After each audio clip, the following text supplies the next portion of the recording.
You know when you're a kid and you're at the hospital for your first time and you know you have to get a shot and you know where it's going to happen and you know it's going to hurt, but you don't want to look down because you don't want to see it? This is kind of how I felt.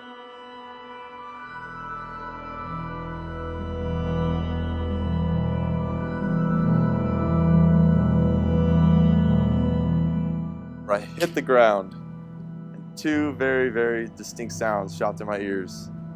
One was a snapping bone, and the other was the thud of my body just crumbling to a rock. Like, I knew something was wrong from basically the waist down, but I didn't want to look up and see it. I've never been this injured. This is a problem, but since I don't know the severity of the injuries, I could bounce back. I mean, I've had friends break a back and they're back in 3 months. So in my mind, I was trying to stay positive, saying, I got this. This is a foot and a knee and an elbow. Whatever, I'll be back, no problem.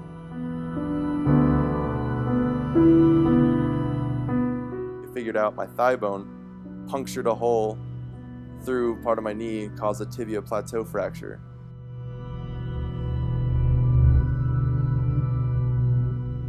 And then for my foot, I actually completely shattered my midfoot. The two main bones there that I broke in half was the navicular and the cuboid.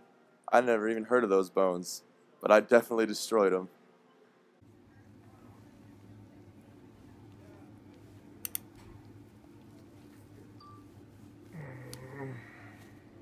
Good God, that was a long.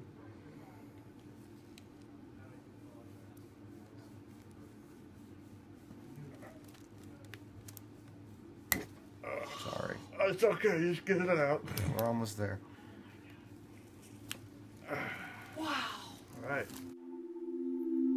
And on top of all of this, besides just being broken, I definitely feel like I had somewhat of an identity crisis somewhat. I'm a pretty independent guy on my own, living with some friends in Denver, and I had to move home back with my parents. I couldn't drive. You definitely realize the stuff you take for granted. And I thought that was going to be bad, just having to move in with the parents, until I realized the first few weeks I couldn't even use our regular bathroom. We had a handicapped commode that I had set up next to my bed. That was the only way I could scoot over and scoot onto it, since I couldn't bend my knee or weight my foot, or even actually fully extend my elbow yet. That was still also in a brace. So that really takes a toll on you when just basic needs that have to be met amplify 100% difficulty. So a lot of other extenuating factors that you don't think about in an injury definitely hit you, I think, harder than the injury do themselves. Well, what we're doing here is training. Training begins in the earliest stages of injury. In this case, it's specifically wheelchair training. This is a bad idea. This is a bad idea.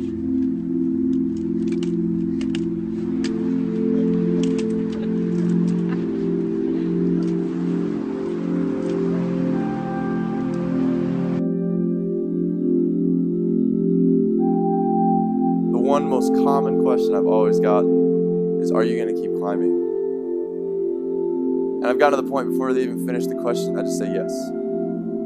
Hell, I started climbing when I was still in my cast, when I was on my crutches and a knee scooter. I wasn't going to give up climbing.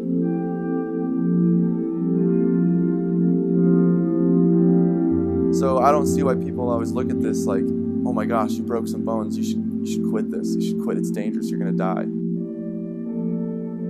That's what I like about climbing, is there's adventure, there's risk, there's chances you'll get hurt. I mean, I know, like, there's a line, and I definitely stepped over that line, and I actually think this will make me a better climber.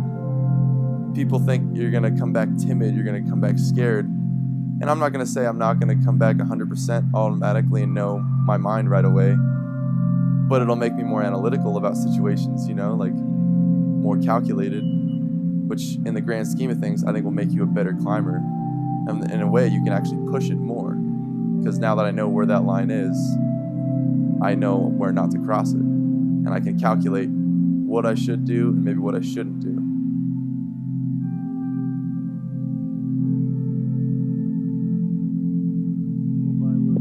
You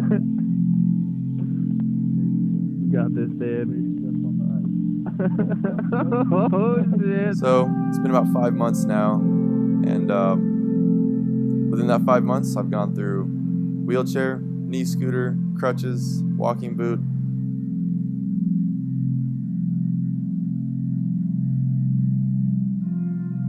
So now I'm walking again with no medical assistance and climbing with a climbing shoe.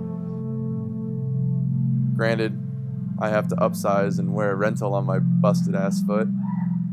I don't care, it's still climbing.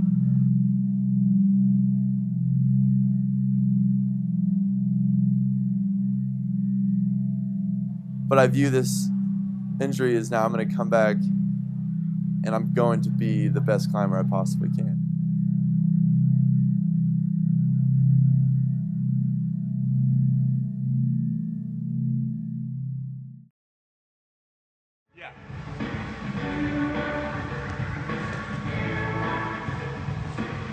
Yeah, drop it like it's hot.